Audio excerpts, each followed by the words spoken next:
आज हम निर्मला पुतुल जी की कविता उतनी दूर मत ब्याहना बाबा की चर्चा करने वाले हैं।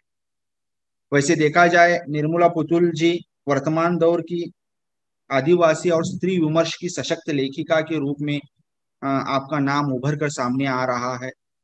आप कवियत्री हैं और अपनी कविताओं के माध्यम से आदिवासी और स्त्री जीवन की समस्याओं को रेखांकित करने का प्रयास आपने किया है। नगाड़े की तरह बजते शब्द अपने घर की तलाश में, फूटेगा एक दिन नया विद्रोह आदि आपकी क्या है चर्चित काव्य संग्रह है। साहित्य अकादमी 2001 से आपको साहित्य अकादमी पुरस्कार से सम्मानित किया गया है। उतनी दूर मत ब्याहना बाबा कविता के माध्यम से एक बेटी के मन के संवेदना को प्रकट किया गया है। अपनी शादी किससे हो और किस लड़के से हो, कहाँ हो, ये बात अपने मन की बात एक बेटी अपने पिता से कर रही है। यहाँ पर एक बात की तरफ हमें हमारा ध्यान जाना चाहिए। जिस संस्कृति में हम पलते हैं वहां पर स्त्रियों को बोलने का अधिकार नहीं है, क्योंकि ये आदिवासी स्त्री है और आदिवासियों में स्त्रियों को महत्व है, स्त्रियों की बात का मान रखा जाता है। शायद ये आदिवासी स्त्री है इसलिए इस प्रकार की बात कर रही है अपने पिता से। ये पुरानी धारणाओं को बदलने का काम आदिवासी स्त्री ही कर सकती है, आदिवासी ही कर सकते हैं, क्योंकि वहां पर स्त्री केंद्रित यानी वहां के घर का प्रमुख जो है, ज्यादातर आदिवासी जीवन में स्त्रियां घर के प्रमुख के रूप में काम करती हैं।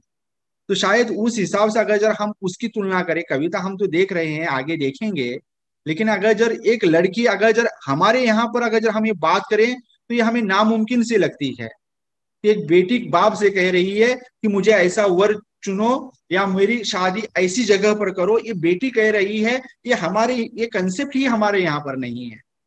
लेकिन ये निर्मला पुतुल जी चूंकि वो आदिवासी हैं, आदिवासी समाज जीवन से जुड़ी हुई हैं, वहां की स्त्रियों का बेबाकपन वो जानती है, शायद इसीलिए वो कह पाई है ये जो बात निर्मला पुतुल जी उतनी दूर मत ब्याहना बात। शायद इसीलिए ये बात अपनी वो कर रही हैं या करने का ये साहस कर रही हैं और एक बेटी के मन की संवेदनाओं को प्रस्तुत कविता के माध्यम से निर्मला पुतुल जी हमारे सामने प्रस्तुत करती है। कविता है, बाबा मुझे उतनी दूर मत ब्याहना जहां मुझसे मिलने जाने खातिर घर की बकरियां बेचनी पड़े तुम्हें। क्योंकि हमने घर की बेटी को हमेशा पराया धन माना है, इसीलिए उसकी जब परवरिश होती है घर में लड़कों की तुलना में उसे उतनी अहमियत नहीं मिलती। लेकिन आज के इस दौर में हम देखते हैं कि माता पिता को लड़कों से ज्यादा लड़कियां ही क्या करती हैं, उनकी देखभाल करती हैं उनके बूढ़े समय में। और ये एक प्राकृतिक भावना लड़की में रहती है, बेटी में रहती है अपने बाप को के परिस्थितियों को लेकर। यही बात यहाँ पर शुरू शुरू में इस कविताओं में बहुत सारे उदाहरण कवियत्री ने दिए हैं कि कहाँ पर मेरी शादी करना, मैं क्या चाहती हूँ लड़के में, कौन कौन से गुण हो। ये बातें अगर जर हर बेटी अपने बाप से ऐसे वर की अगर जर उम्मीद लगाए तो यकीन मानो कोई भी लड़की जो है क्या नहीं होगी, अपने पति के घर में परेशान नहीं। ये ऐसी इस हिसाब से भी इस कविता का आकलन हमें करना चाहिए। मन की भावना है, ऐसे घर में मुझे ब्याहना जहां पर जब तुम मुझे मिलने के लिए आओ ना तो आपको घर की बकरियां बेचनी ना पड़े। यहाँ पर चूंकि आदिवासी स्त्री है और आदिवासियों की धन संपत्ति जो है जल जंगल से ही जुड़ी हुई है, तो ये जो पशु पालतू जानवर है इनकी संपत्ति है। तो संपत्ति का कोई हिस्सा बेचकर आप मुझ तक पहुंचने के लिए, मेरे पास आने के लिए आपको घर की बकरियां बेचनी पड़े, ऐसी जगह पर मेरी शादी, मेरा ब्याह मत करना। मत ब्याहना उस देश जहां आदमी से ज्यादा ईश्वर बसते हो। क्योंकि इंसान जब ईश्वर बन जाता है ना तो वो हर दुर्गुणों से, वो अपने आप को हर दुर्गुणों से परे मानता है। वो आदमी को आदमी नहीं समझता। तो ऐसी जगह पर भी मत बहना बाबा कि जहां पर आदमियों से ज्यादा क्या हो, ईश्वर बसते हो। जंगल नदी पहाड़ नहीं हो जहां, वहां मत कर आना मेरा ब्याह। क्या कह रही देखो बाबा, मुझे उतनी दूर मत ब्याहना जहां ना मुझसे मिलने जाने खातिर घर की बकरियों को बेचनी पड़े तुम्हें। मत ब्याहना उस देश में जहां आदमी से ज्यादा ईश्वर बसते हो। जंगल नदी पहाड़ नहीं हो जहां, वहां मत कर आना मेरा लगन। तो इन पंक्तियों में तीन बातों को लड़की बेटी जो कह रही है बाप को, उतनी दूर मत ब्याहना जहां पर मुझे मिलने के लिए तुम्हें घर की कोई चीज बेचनी पड़े, बकरियां बेचनी पड़े। वहां मत ब्याहना जहां आदमी से ज्यादा ईश्वर बसते हो। और वहां भी मत ब्याहना कि जहां पर जंगल नदी पेड़ वगैरह कुछ नहीं है, यानी जहां पर प्रकृति के संसाधन नहीं है। क्योंकि मनुष्य प्रकृति के बीच में मनुष्य बनकर रहता, वरना इन कंक्रीट के जंगलों में मनुष्यता कहीं खो चुकी है। और चूंकि ये आदिवासी लड़की की भावना है और उसका पूरा जीवन ही जंगलों में कटा हुआ है, प्रकृति के बीच में ही कटा हुआ है, तो वो चाहती है कि इन प्रकृति से हटकर कहीं और मेरा ब्याह मेरा लगन मत करना। आगे कहती है वहां तो कतई नहीं जहां की सड़कों पर मान से भी ज्यादा तेज दौड़ती हो मोटर गाड़ियां, ऊंचे ऊंचे मकान और दुकानें हो बड़ी बड़ी। हमारे यहाँ पर उल्टा है, हम वहां पर ब्याह करना चाहते हैं जहां पर हर किस्म की सुख सुविधा है, हर किस्म के संसाधन मौजूद हैं। लेकिन इन सारे होने, ये सारी चीजें तो हैं, लेकिन मनुष्यता कहाँ है? ऐसे बड़े बड़े शहरों में मनुष्यता नहीं नजर आती। यहाँ पर मान जो है मनुष्यों का नहीं है, यहाँ पर मान संपत्ति का होता है, धन धन दौलत का होता है। और जो है बेटी कह रही है ऐसी जगह पर मेरा ब्याह मत करो कि जहां मान से भी तेज दौड़ती हो मोटर गाड़ियां, जहां मनुष्य के मान की कीमत हो, जहां मनुष्य की कीमत हो, जहां मनुष्यता की कीमत हो, वहां पर मेरा ब्याह करना। उस घर में मत जोड़ना मेरा रिश्ता जिस घर में बड़ा सा खुला आंगन न हो, मुर्गे की बांग पर जहां होती ना हो सुबह और शाम, पिछवाड़े से जहां पहाड़ी पर डूबता सूरज ना दिखे। मत चुनना ऐसा वर। ये अब तक जो बात कही गई है वो किस जगह पर मेरा ब्याह किया जाए, उस जगह के बारे में यहाँ पर बेटी अपने बाप से बात कर रही है कि कौन सी जगह पर मेरा ब्याह हो। और जब वो आखिर में आती है और कहती है क्या कि ऐसी जगह पर चुनना कि जिस घर के आंगन, जिस घर का बड़ा सा आंगन हो, जहां पर हवा, जो जिस घर में सूरज हो, चांदनी रात हो, हर कोई आ जा सके, जहां से डूबता हुआ सूरज दिखाई दे, मुर्गे की बांग जहां पर सुनाई दे। यानी ऐसा घर जैसा हम देहातों में देखते हैं, जैसा ग्राम जीवन में जो घर है, वो ऐसे घर की कामना करते। ये सीमेंट की कंक्रीटों के जंगलों में बसे हुए अपार्टमेंट के जैसे घरों की वो चाह नहीं रखती कि जहां पर बड़ा स्विमिंग पूल हो, जहां के गैलरी में खड़े रहकर बाहर का नजारा देखे। लेकिन वो सारी की सारी उसमें कृत्रिमता है, उसमें कोई अपनापन नहीं है। वो ऐसा घर नहीं चाहती, वो ऐसा घर चाहती है जिस घर के आगे बड़ा खुला हुआ आंगन हो, मुर्गे की बांग से जहां पर सुबह को उठा जाए। हाँ, जिस घर का पिछवाड़ा जो है वो क्या हो, बड़ा सा, जहां से शाम पहाड़ी डूबता हुआ सूरज नजर आए, कि पिछवाड़े से पहाड़ी दिख रही और पहाड़ियों से डूबते हुए सूरज को देखा जा रहा। ये ऐसे घर की, ऐसी जगह की बात यहाँ पर कवियत्री कर रही है, बेटी कर रही है, और उसको जुबा जो है कवित्री दे रही है। और आगे कहती हैं कि मेरा ब्याह किस लड़के से हो। अब जगह तो बता दी, अब लड़का बता रही है। मत चुनना ऐसा वर जो पोचाई और हंडिया में डूबा रहता हो अक्सर। ये पोचाई और हंडिया जो है, ये आदिवासी की देसी शराब है जिसे चावल से बनाते हैं। तो जो हमेशा नशे में धुत हो ऐसा वर बिल्कुल भी मत चुनना। कह रही है हाँ, साधारण हो चलेगा, लेकिन नशेड़ी नहीं चाहिए मुझे। जो नशे में डूबा रहता है ऐसा वर बिल्कुल भी नहीं चाहिए। काहिल निकम्मा हो, माहिर हो मेले से लड़कियां उठा ले जाने में, ऐसा वर मत चुनना मेरी खातिर। दूसरी बता रही है, दूसरी विशेषता बता रही है, वर की विशेषता क्या हो? एक तो नशेड़ी ना हो, दूसरा ये कि दूसरी पराई स्त्रियों के ऊपर बुरी नजर डालने वाला ना हो, निकम्मा ना हो, कुछ ना कुछ तो काम करने वाला हो।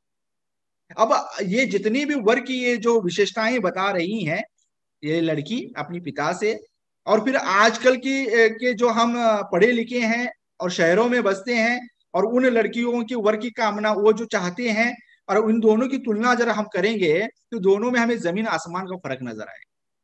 ये शहरों में जो पढ़े लिखे लड़कियां हैं, उन वो जो वर चाहती हैं, वो वर ऐसा चाहती हैं कि जिसके पास धन दौलत ज्यादा हो, हाँ, जिसका आलीशान बंगला हो, जिसकी बड़ी बड़ी कारें हो, जहां पर पिता को आने के लिए शर्म महसूस हो, अपने ही पिता को, अपने ही घर वालों को शर्म महसूस हो। देखो, उससे बिल्कुल विपरीत बात यहाँ पर निर्मला पुतुल की जो है बेटी जो है, निर्मला पुतुल जी आदिवासी स्त्री की, आदिवासी बेटी की बात कर रही है, जो अपने बाप से कह रही है कि कैसा वर हो, कैसी जगह पर मेरा ब्याह हो।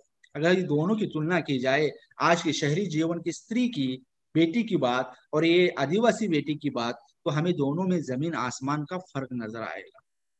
तो वो चाहती है ऐसा वर जो नशेड़ी ना हो, जो लड़कियों को उठा ले जाने में माहिर हो, जो निकम्मा हो, ऐसा वर बिल्कुल भी मत मेरे लिए चुनना। कोई थारी लोटा तो नहीं कि बाद में जब चाहूंगी बदल लूंगी अच्छा खराब होने पर। और वो तर्क दे रही है, क्यों?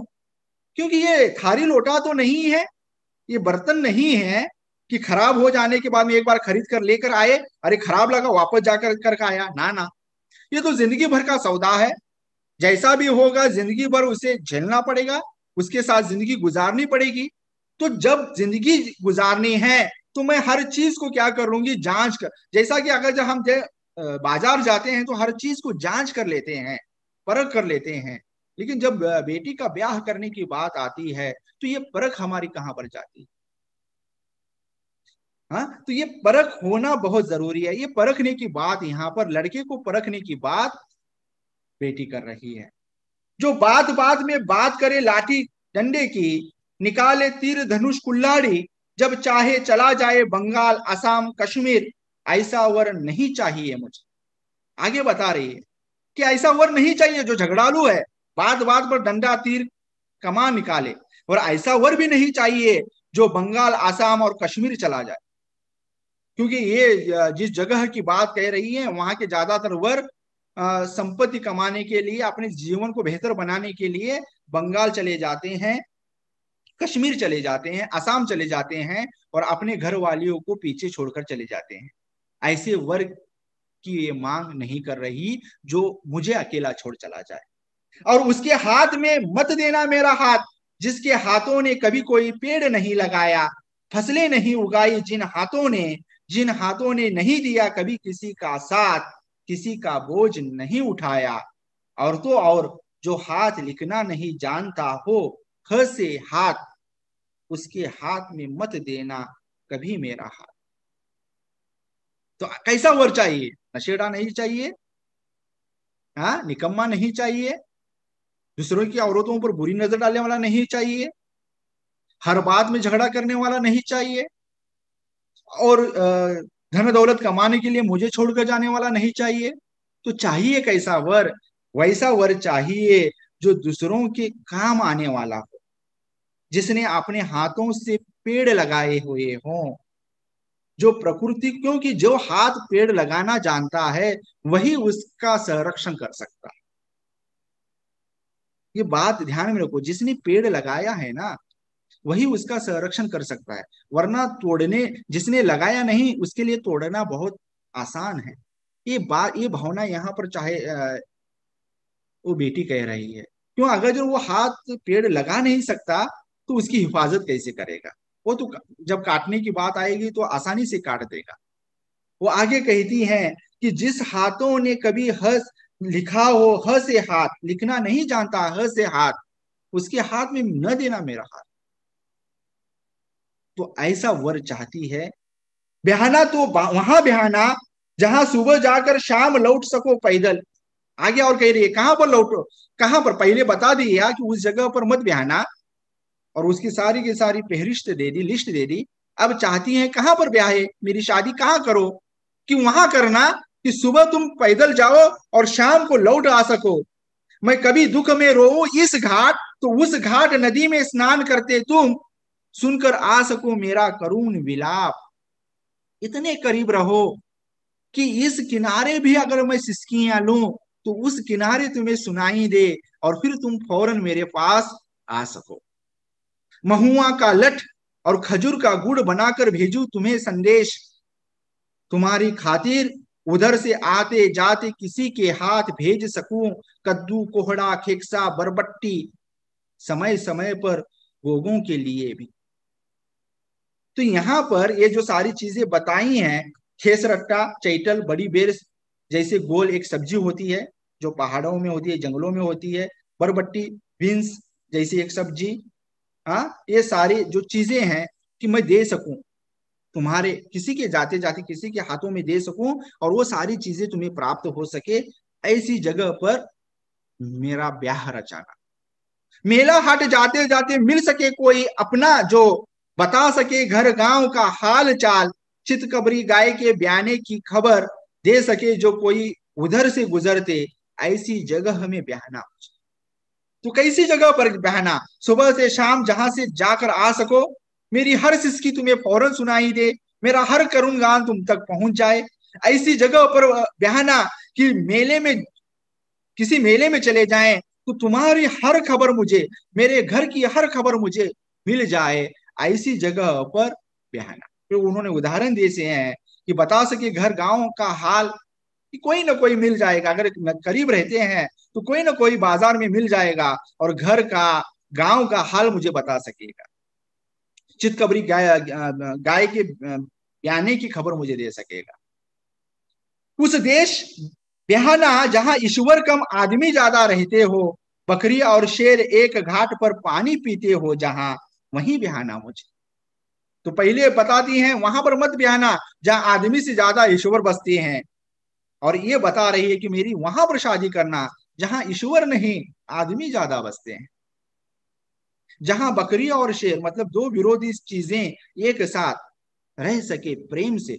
और बकरी और शेर एक जगह पर रहना मतलब जहां पर प्रेम होगा वहीं पर ये चीजें दोनों एक साथ रह सकती।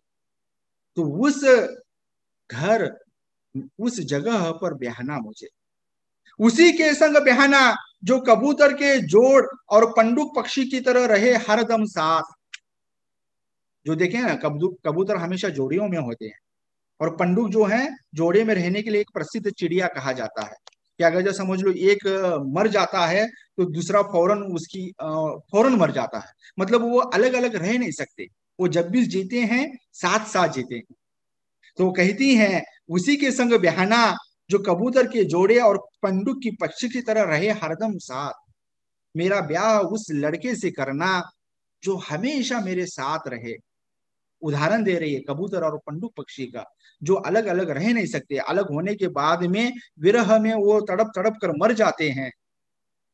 उसी प्रकार से मेरा ब्याह भी उसी के साथ करना जो हरदम मेरे साथ रहे।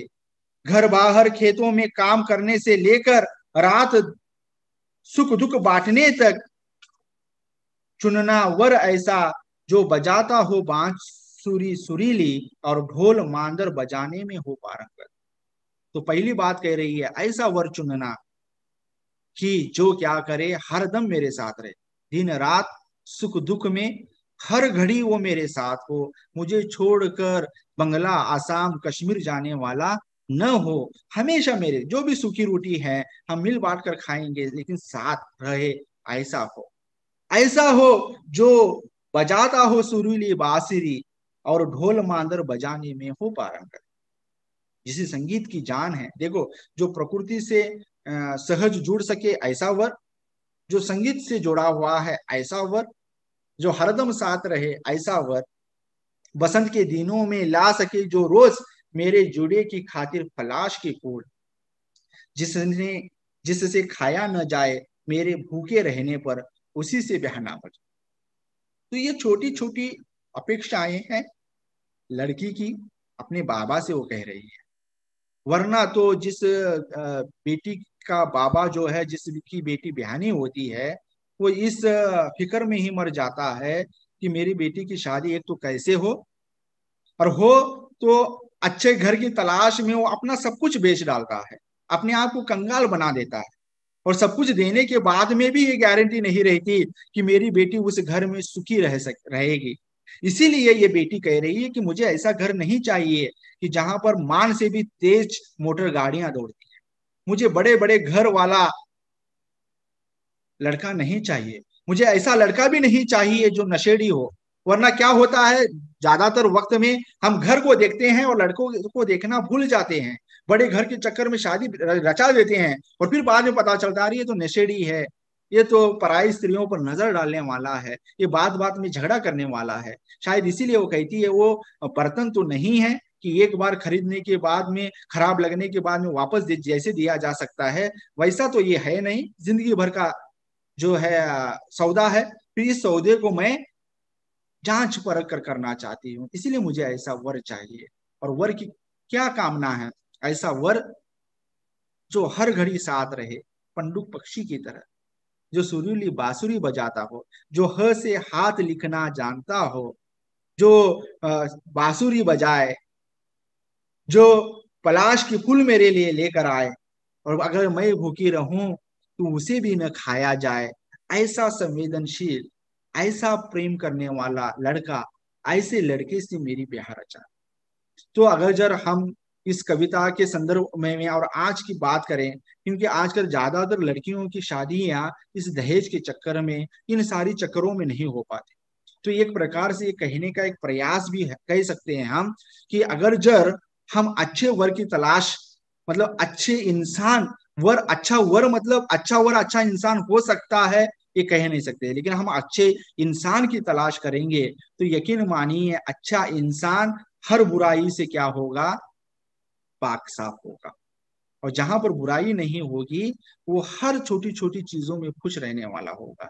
यहाँ पर बेटी बाप से वही बात कह रही है कि हर सुख दुख में, चाहे सूखी रोटी खानी पड़े, हम दोनों साथ खाए। एक दूसरे की संवेदनाओं को, एक दूसरे की भावनाओं को समझने वाला पति, ऐसे वर से मेरा ब्याह रचाना।